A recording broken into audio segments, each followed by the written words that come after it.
Welcome back di segmen IPO Watch CNBC Indonesia. Jumpa lagi dengan saya Susi Setiawati. Seperti biasanya, pada sore hari kita akan membahas salah satu emiten yang ada di Bursa Efek Indonesia.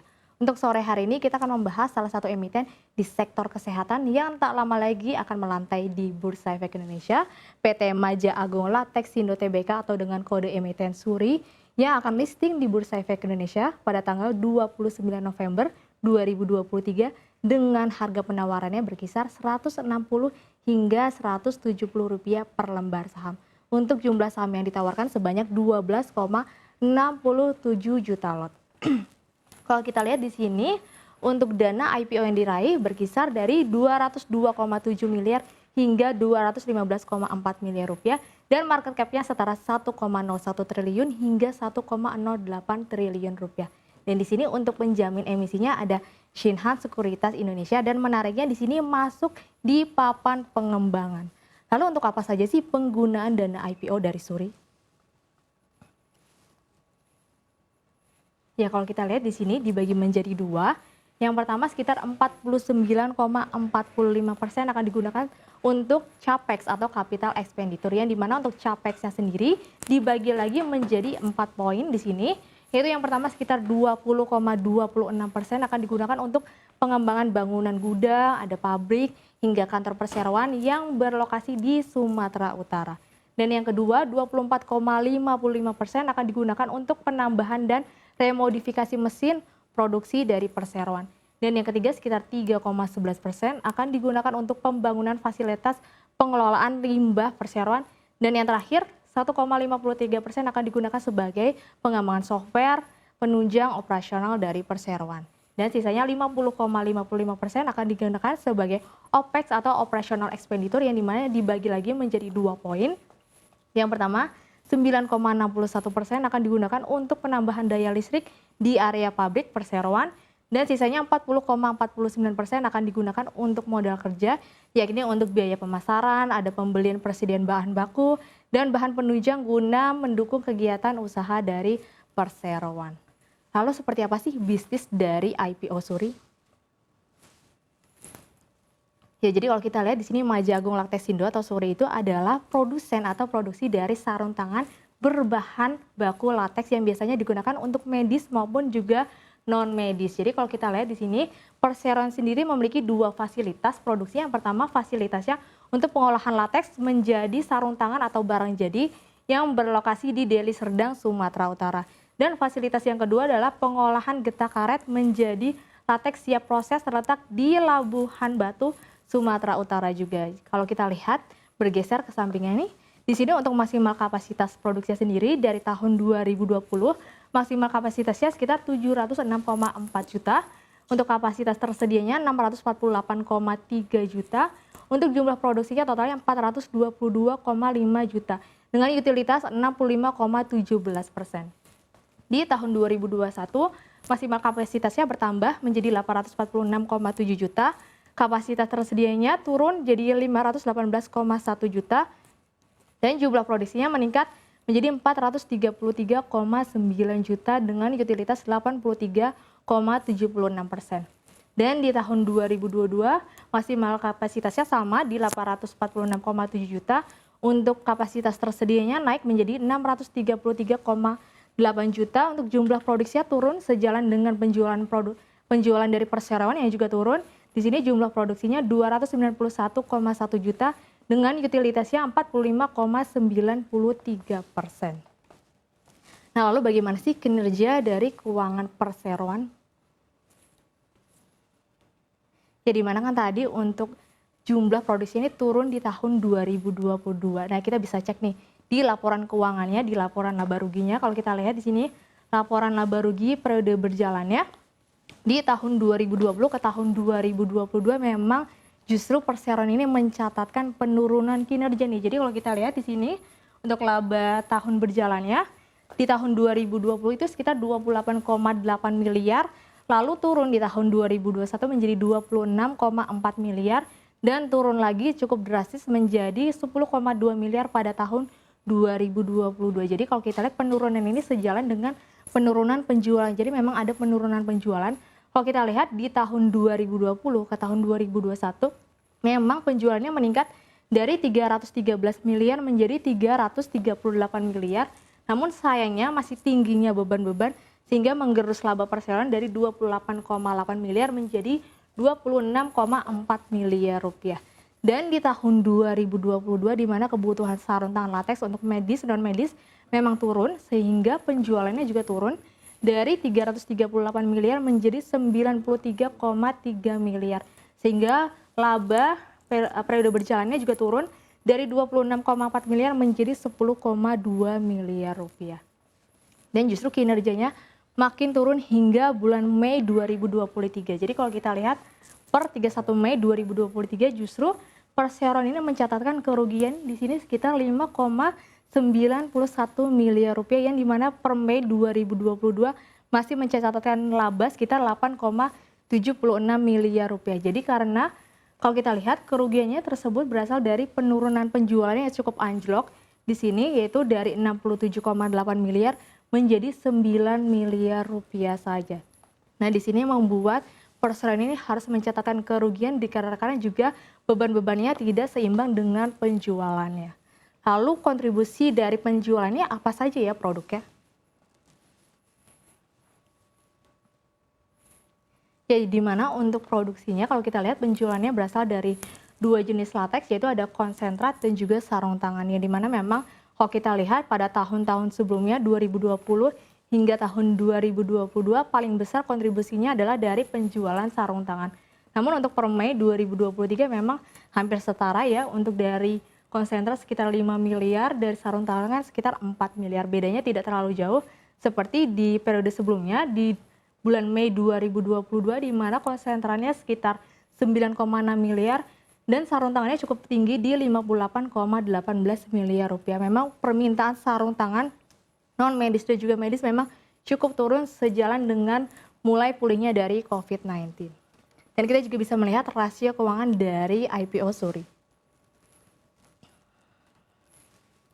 Ya, di mana kan tadi harga yang ditawarkan IPO-nya 160 hingga 170 rupiah per lembar saham. Tapi kalau kita hitung ini untuk book value atau harga kewajarannya hanya berkisar di 51 hingga 53 rupiah saja. Sehingga price book value-nya atau PBV-nya 3,12 hingga 3,19 atau di mana calon investor ini membayar 3 kali lebih mahal dibandingkan dengan harga kewajarannya.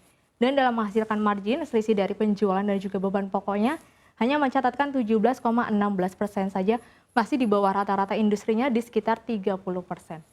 Untuk net profit marginnya di sini harus mencatatkan negatif di 65,14% karena tadi perseroan masih membukukan kerugian di per Mei 2023 sekitar 5 miliar sehingga net profit marginnya juga masih berada di angka negatif.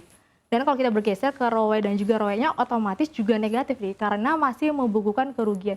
Di sini ROE-nya sendiri atau return on equity-nya tercatat negatif 4,85% yaitu dalam mengelola modal justru bukan menghasilkan laba tapi masih membukukan kerugian yang berarti belum maksimal dalam mengelola modal perseroan. Dan untuk return on assetnya sendiri juga berada di angka negatif di 3,34% sehingga dalam mengelola aset terhadap labanya ini belum cukup maksimal karena perseroan sendiri masih membukukan kerugian. Namun kalau kita lihat di sini DER-nya justru angkanya berada di angka yang cukup sehat di 45,09%.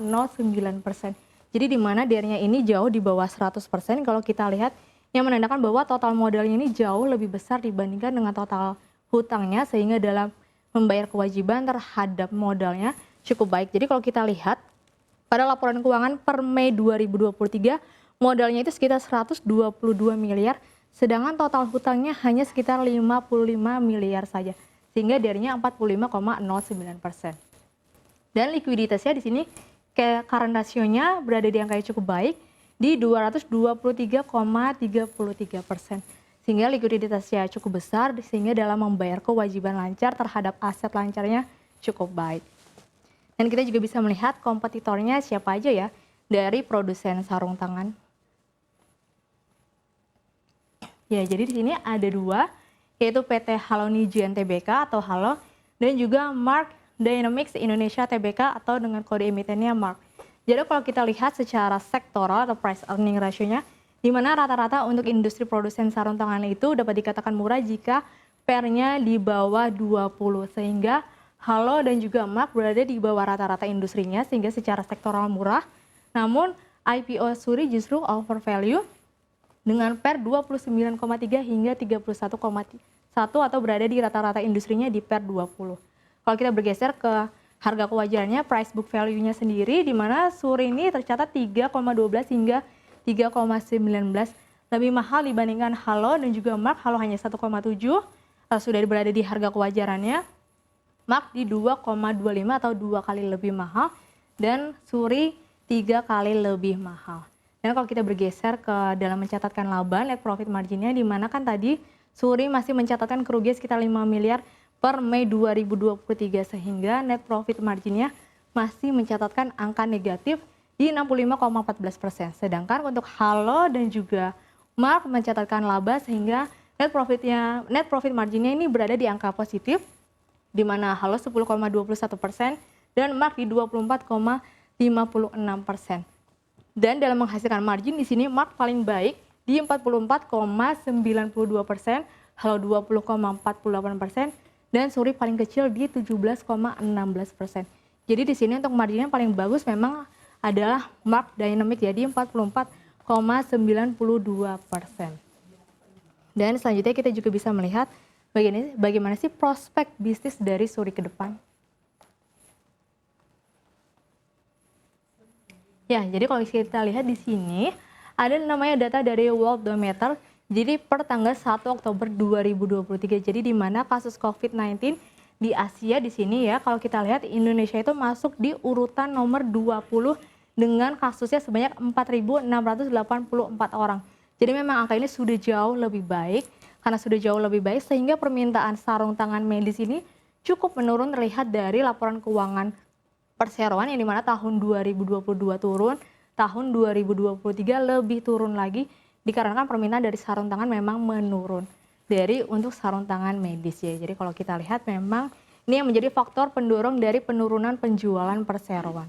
Dan untuk selanjutnya kita bisa melihat di salah satu emiten yang memiliki pengendali yang sama dengan IPO Suri.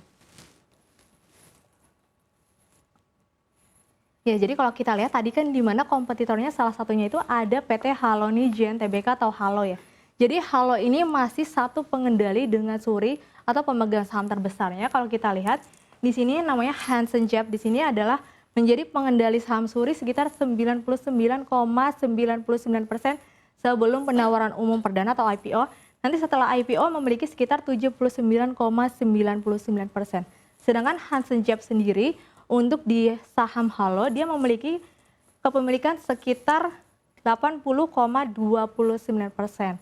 Nah kalau kita melihat nih dari track record Halo, yang dimana Halo ini juga belum lama listing, yaitu listingnya pada 8 Februari 2023 dengan harga IPO saat itu adalah sebesar Rp100 per lembar saham. Nah kalau kita lihat pada harga perdagangan kemarin di mana saham Halo ini justru mendarat di harga Rp52 nih. Sudah mirip dengan harga kewajarannya IPO Suri tadi ya, berada di sekitar Rp51 hingga Rp53 per lembar saham. Jadi waktu itu listingnya di harga Rp100, lalu naik ke 200 hingga hampir ke Rp300, lalu turun sejalan dengan kinerjanya hingga November di pertanggal kemarin mendarat di Rp52. Nah, apakah kira-kira IPO Suri ini bisa senasib dengan Halo? Karena sama-sama memiliki pengendali yang sama sebagian besar, yaitu adalah Hansen Jeb. Nah, kira-kira IPO Suri ini layak dikoleksi atau tidak ya? Ya, kita ketahui tadi IPO Suri dijual dengan harga cukup premium atau overvalue, di mana calon investor ini harus membayar 3 kali lebih mahal dibandingkan dengan harga kewajarannya. Selain mahal, IPO Suri juga masih mencatatkan kerugian per Mei 2023 sekitar Rp5 miliar. Selain itu kalau kita lihat di mana memang permintaan dari sarung tangan medis bisnisnya ini memang kurang menarik dikarenakan COVID-19 sudah mulai mereda, sehingga permintaan sarung tangan latex medis ini juga cukup kurang menarik atau menurun sejalan dengan kondisi yang memang mulai membaik dari masa COVID-19. Sehingga IPO Suri memang kurang menarik ya untuk dikoleksi saat ini. Tapi mungkin setelah listing nanti bisa mencatat kinerja yang lebih baik. Kita bisa tunggu nanti hasilnya hingga laporan tahun buku di tahun 2023. Ya mungkin itu saja yang bisa saya sampaikan di segmen IP Watch hari ini. Saya kembalikan ke Dina.